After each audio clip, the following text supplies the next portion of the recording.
This is Hornet Nation. Welcome back to Hornet Nation. I'm Dan Schantz. And I'm Hunter Staples. This week we sit down with a student who has an independent study that you wouldn't expect and head to the bowling alley for a game of the week, and we get to know our girls varsity basketball coach. Let's get into it. Saline is home to some of the best athletes in Michigan, but what happens when they're injured during a game? Cooper Whitley sat down with a fellow Saline student working to help athletes recover. So I had the opportunity to sit down with senior Jay Graden about what he does in his 5th hour independent study. Let's take a look. I mean, a lot of people don't understand what the job really entails. A lot of people just think, okay, so there's someone on the sideline during football games who drags this injured person off the field, and then after that they just send him to a doctor. When really it's not that. The athletic trainer's job is a lot more than that. In fact, like, they work with that student or athlete after they have been injured for an extended period of time until they have recovered completely. And a lot of times they will work with doctors or other MDs, but generally when you're working in the ATR, you're working one-on-one with that student, and you're working on rehab programs that will help get that student back to their full health and their full potential after their sustained injury. You would get here generally before school ends. After school, students are going to come in, athletes would come in, and they would do their rehab stuff. You would talk to students about what they're doing to progress to the end of their final rehabilitation. They will do what they want to do, and then other students will come in, like basketball players, for example. They'll come in, and a lot of the times they want their ankles taped or wrists taped or something, so you'll do that for them. And then once all the students clear out, we'll generally work in the office. We'll work on students' physicals and getting those filed, pulling their emergency cards, getting those filed for the coaches, and that's pretty much what we do. And then we also have to fill all the waters and then bring those back when we're done. Jay hopes to take his experience in the college and study sports medicine and the movement of body parts. I'm taking this class, the athletic training independent study, as a background for when I eventually go to PA school. That's my plan is right now, which would be physician's assistant program. And so what I'm using this for is a background of the anatomy and just general body movements, so I can understand how all that would work. And it's also fun just to learn how, like, tape ankles and wrists and all that fun stuff. Thanks, Jay. I hope you do well in the future. I'm Cooper Whitley. Back to you in the studio. Thanks, Cooper. And now for some scores of the week. The girls basketball team defeated Skyline 50-25, while the gymnastic team finished in 4th place out of 12 teams at the Holt Invite on Saturday. On January 20th, the boys and girls bowling teams took on the Ypsilanti Grizzlies. In this episode's Game of the Week, Robert Braley takes us to Maplewood Lanes to see how it went down. Tonight, Saline won against Ypsilanti.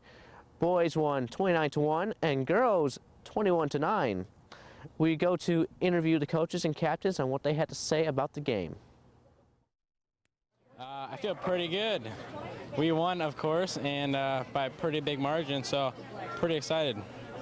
I feel like we bowled well. I feel as if we shot very well, actually. It wasn't one of our best, but we have a lot to work on and a lot to keep going for. They're getting louder for the first time in years, so they're gelling well at the right time, and I think we're doing well. I think in all we did pretty well. We probably could have improved a little bit in spares, but I think we worked well together and we did pretty good. We bowled them before and we're pretty good friends with that team, so it was fun. I thought the results were very good. We were able to pull out a victory. There's always room for improvement. Spares seem to be our biggest nemesis right now. Everyone did their part, produced pretty well, and contributed to the win. I like what we've done together as a team. Have we left some pins on the table? Yes. There's always, I can say, there's always room for improvement. We'll keep on our strong game and keep on bowling how we know how to bowl. This is Robert Braley from Hornet Nation. Back to you at the studio. Thanks, Robert. The bowling team has an overall record of 6 wins, 4 ties, and 2 losses. Their next home match is Wednesday, February 3rd. Also having a successful season this year is the girls basketball team. Alexis Saunders sat down with Coach Waltz in this season's premiere of Coach's Corner.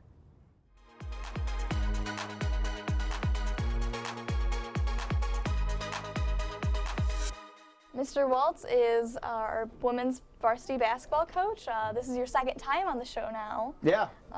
Thank you so much for joining us. Of course, yeah, I enjoy being with you guys. You guys do a great job. All right. So, can you tell me a little bit about yourself? What got you into basketball?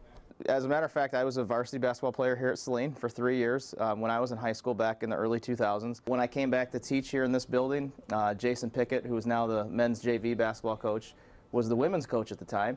He offered me a position to coach freshman girls, and that position changed to JV girls by the time the season had actually started. And after he left, I took over the varsity job.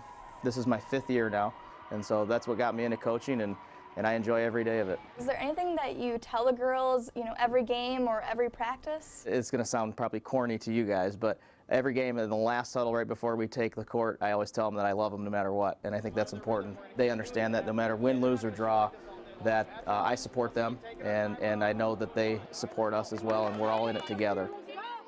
You obviously do love your team. What's the best memory that you've had so far this year? The one that sticks out is a couple years ago we won a district title, and we did it against our biggest rival, against Bedford, who we actually play coming up. This was outstanding for the kids. It was a victory that maybe not a lot of people thought we could do, and we accomplished something that our kids believed that we could accomplish, but not a lot of other people did.